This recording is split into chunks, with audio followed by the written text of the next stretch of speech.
ಪರಾದಿ ಕಮಲಭವನಶ್ಯಾಮಲತನೋ ಯದಾ ಶಕ್ತಾಸ್ತೂತುಂ ಜಡಮತಿರಹಂ ಕೋ ವ್ರಜಪತೆ ತಥಾಪ್ಯರ್ಘ್ಯಂ ಸಿಂಧೋರಿವ ತವ ಭವದ್ವೇಷ ಕರುಣಾ ಸಮುದ್ರೈಷಾ ವಾಣೀ ತವ ಹೃದಯತೋಷಾಯ ಸತತಂ ಅಂಗಾರವರ್ಣಮಭಿತೋಂಡಮಹಿಪ್ರಭಾಭಿರ್ವ್ಯಕ್ತಂ ಪರಶ್ವತದನುರುದ್ರಮೇಕವೀರಂ ಧ್ಯಾಯೇತ ದೇಶಪುರುಹೂತಮುಖೈಸ್ತುಮದ್ಭಿರಾಮೀತಮಾತ್ಮಪದವೀಂ ಪ್ರತಿಪಾದಯन्तಂ ಅಭ್ರಮಂ ಭಂಗರಹಿತಮಜಡಂ ವಿಮಲಂ ಸದಾ ಆನಂದತೀರ್ಥಮತುಲಂ ಭಜೇತಾಪತ್ರಯಾಪಹಂ ತಪಸ್ವಾಧ್ಯಾಯ ಶುಶ್ರೂಷಾ ಕೃಷ್ಣಪೂಜಾರತಂ ಮುನಿಂ ವಿಶ್ವೇಶಮಿಷ್ಟದಂ ವಂದೇ ಪರಿವ್ರಾಟ್ ಚಕ್ರವರ್ತಿನಂ ಆಪಾದಮೌಲಿಪರ್ಯಂತಂ ಗುರುಣಾಮಾಕೃತಿಂ ಸ್ಮರೇತ್ ಯೇನ ವಿಘ್ನಾಃ ಪ್ರಣಶ್ಯಂತಿ ಸಿದ್ಧ್ಯಂತಿ ನಿಜಮನೋರಥಾಃ ಶ್ರೀ ಗುರುಭ್ಯೋ ನಮಃ ಪರಮಗುರುಭ್ಯೋ ನಮಃ ಶ್ರೀಮದಾನಂದತೀರ್ಥ ಭಗವತ್ಪಾದಾಚಾರ್ಯ ಗುರುಭ್ಯೋ ನಮಃ ಹರಿ ಓಂ. ಸರ್ವೋತ್ತಮನಾದ ಭಗವಂತ ಸಮಸ್ತ ಜಗತ್ತನ್ನು ಸೃಷ್ಟಿ ಮಾಡಿ ನಾವೆಲ್ಲರನ್ನೂ ಕೂಡ ತನ್ನ ಮುಷ್ಟಿಯಿಂದ ಹಿಡಿದು ತನ್ನ ಶರೀರದಿಂದಲೇ ಈ ಸಂಸಾರದಲ್ಲಿ ಬಿಟ್ಟಿದ್ದಾನೆ. ಎಂತಹ ಕರುಣಾಳು ಅಂತಂದ್ರೆ ಇಷ್ಟೆಲ್ಲ ಸೃಷ್ಟಿ ಮಾಡಿಯೂ ಕೂಡ ಸುಮ್ಮನೆ ಬಿಟ್ಬಿಡಲ್ಲ, ಕೈಯಿಂದ ಸೃಷ್ಟಿ ಮಾಡಿದ್ದೀನಿ, ಇದು ನನ್ನ ಕರ್ತವ್ಯ ಅಂತ ನಮ್ಮನ್ನು ಪಾಲನೆ ಮಾಡ್ತಾನಂತೆ. ಕೊನೆಗೆ ಬೇಕಾದಾಗ ಇಚ್ಛೆಯಿಂದ ಸಂಹಾರವನ್ನು ಕೂಡ ಮಾಡ್ತಾನಂತೆ, ಮತ್ತೆ ತನ್ನೊಳಗೆ ತಾನು ಇಟ್ಕೊಳ್ತಾನಂತೆ. ಎಷ್ಟು ಅದ್ಭುತವಾದ ಕಾರ್ಯ ಭಗವಂತನಿಗೆ. ಪಾಲನೆ ಮಾಡಬೇಕಾದ್ರೆ ಒಂದು ವಿಚಿತ್ರ ಭಗವಂತಂದು ತಾನೂ ಕೂಡ ಮಾಡ್ತಾನೆ, ತನ್ನ ಅನುಯಾಯಿಗಳು ಯಾರಿರ್ತಾರೋ ತನ್ನ ಭಕ್ತರು ಅವರನ್ನು ಕೂಡ ಮಾಡಿಸ್ತಾನಂತೆ. ಅಂದ್ರೆ ನೇರವಾಗಿ ಅವನು ಮಾಡಲ್ಲ.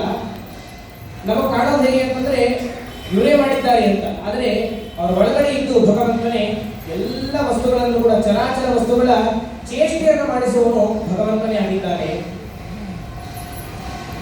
ಭಾಗವತ ಧರ್ಮದಲ್ಲಿ ಅತ್ಯುತ್ತಮರಾಗಿ ಕರೆಸಿಕೊಂಡವರು ಭೀಮಸೇನ ದೇವರು, ವಾಯುದೇವರ ಎರಡನೇ ಅವತಾರ. ಹನುಮಂತನಾಗಿ ರಾಮನ ಸೇವೆ ಮಾಡಿದರೆ ಭೀಮನಾಗಿ ಕೃಷ್ಣನ ಸೇವೆಯನ್ನು ಮಾಡ್ತಾನೆ. ಇನ್ನೂ ಸೇವೆ ಮಾಡುವ ಭಾವ ಸಾಕಾಗಲಿಲ್ಲಂತೆ. ಎಷ್ಟು ಮಾಡಿದ್ರು ಮುಗಿತಾನೇ ಇಲ್ಲ, ಮತ್ತೆ ಮಾಡಬೇಕು ಅಂತ. ಒಂದೇನೋ ಸಿಹಿ ಪದಾರ್ಥ ತಿಂತೇವೆ ಊರಲ್ಲಿ, ಒಂದ್ಸಲ ಬರ್ತದೆ ಹಾಕ್ಸ್ಕೊಳ್ತೀವಿ, ಭಾರಿ ರುಚಿ ಇರ್ತದೆ ಅಂತ ಮತ್ತೊಮ್ಮೆ ಬಂದಾಗ ಕಾಯ್ತಾ ನೋಡ್ತಿರ್ತೀವಿ ಬಾಗಿಲ ಕಡೆ, ಮತ್ತೆ ಬರ್ತಾರೋ ಇಲ್ಲ ಅಂತ. ಬಂದಾಗೆಲ್ಲ ಇನ್ನೊಂದು ಸ್ವಲ್ಪ ಹಾಕ್ರಿ ಅಂತ. ಆ ಆಸೆ ಮನುಷ್ಯನನ್ನು ಬಿಡಲ್ಲ. ಹೇಗೋ ನಮಗೆಲ್ಲರೂ ಕೂಡ ವಿಷಯ ಪದಾರ್ಥದ ಆಸೆ, ಸುಮ್ಮನೆ ವೇಸ್ಟ್ ಇದೆಲ್ಲ, ಇದೆಲ್ಲ ಇರಬಾರ್ದು ವಸ್ತುತಃ. ಆದ್ರೆ ನಮಗೆ ಈ ರೀತಿಯಾದ ಹುಟ್ಟು ಕೂಡ ನಮ್ಮದು ವಿಷಯ ಪದಾರ್ಥದ ಆಸಕ್ತಿ. ಆದರೆ ವಾಯುದೇವರಿಗೆ ಭಗವಂತನ ಭಕ್ತಿಯ ಆಸಕ್ತಿ. ಎಷ್ಟು ಭಕ್ತಿ ಪಡೆದರೂ ಕೂಡ ಸಾಕಾಗಲ್ಲ, ಮತ್ತೆ ಬೇಕು ಅಂತ ಎರಡು ಅವತಾರ ಮಾಡಿದ್ರು ಕೂಡ ಅವರ ಭಕ್ತಿಯನ್ನು ಮಾಡಲಿಕ್ಕೆ ಸಾಕಾಗಲಿಲ್ಲಂತೆ. ಮೂರನೇ ಅವತಾರ ಆಗಿ ಬಂದು ತಾವು ಕೂಡ ತಮ್ಮ ಕೆಲಸವನ್ನು ಮಾಡಿಕೊಂಡು ನಮಗೆ ಬೇಕಾದ ಕೆಲಸವನ್ನು ಕೂಡ ಮಾಡಿಕೊಂಡ್ರು ಅಂತೆ. ಶ್ರೀಮದ್ ಆಚಾರ್ಯರಾಗಿ, ಆಚಾರ್ಯ ಮಧ್ವರಾಗಿ ದ್ವೈತ ಸಿದ್ಧಾಂತವನ್ನು ಸ್ಥಾಪನೆ ಮಾಡಿದ ಪ್ರಚಂಡ ಜ್ಞಾನಿಗಳು ನಮ್ಮ ವಾಯುದೇವರು. ಬಂದು ವಿಷ್ಣು ಸರ್ವೋತ್ತಮತ್ವವನ್ನ ಸ್ಥಾಪನೆ ಮಾಡಿದವರು. ಇದ್ರ ಬಗ್ಗೆ ತಿಳ್ಕೊಳ್ಬೇಕು ಅಂತಂದ್ರೆ ಅವರ ಹತ್ತಿರದಲ್ಲಿ ಯಾರು ಇರ್ತಾರಲ್ಲ, ಅಂದ್ರೆ ಅವರನ್ನು ತಿಳಿದವರು, ಅವರನ್ನು ನೋಡಿದವರು, ಅವರ ಹತ್ರ ತಿಳ್ಕೊಳ್ಬೇಕು.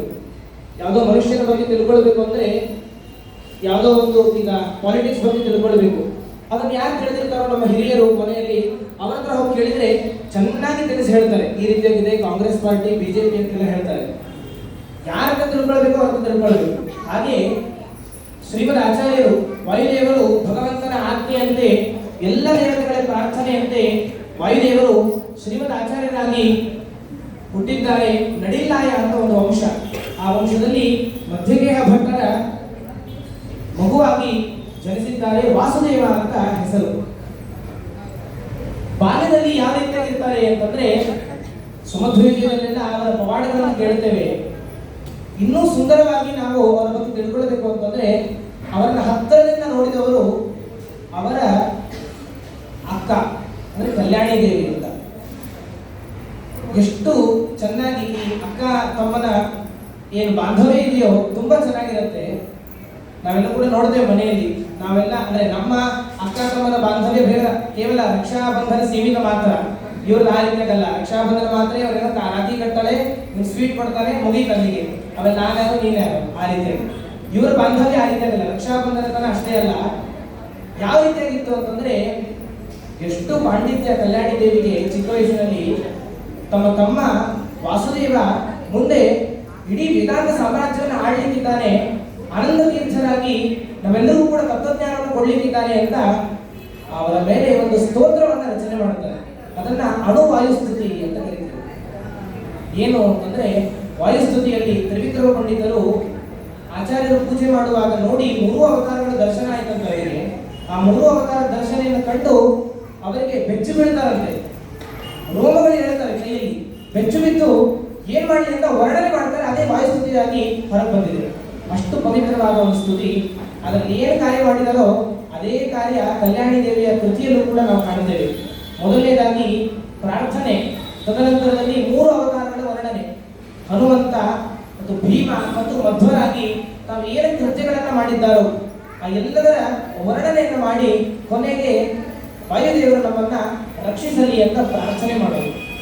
ಇಷ್ಟು ಪುಟ್ಟದಾದ ಸ್ತುತಿ, 5 ಶ್ಲೋಕಗಳು ತುಂಬಾ ಚೆನ್ನಾಗಿ ರಾಗಬದ್ಧವಾಗಿದೆ.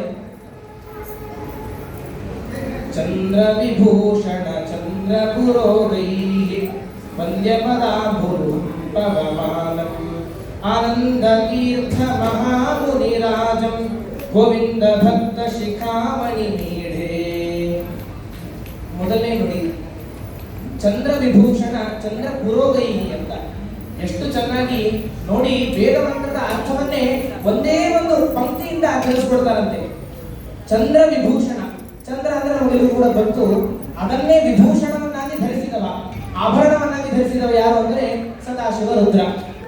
ಲಕ್ಷ್ಮೀ ನರಸಿಂಹನ ಪರಮಭಕ್ತ, ಮನೋನಿಯಾಮಕ. ಇವನೇ ಮೊದಲಾದ ಪುರೋಗೈ, ಇವನೇ ಮೊದಲಾದ ದೇವತೆಗಳೇನಿದ್ದಾರೋ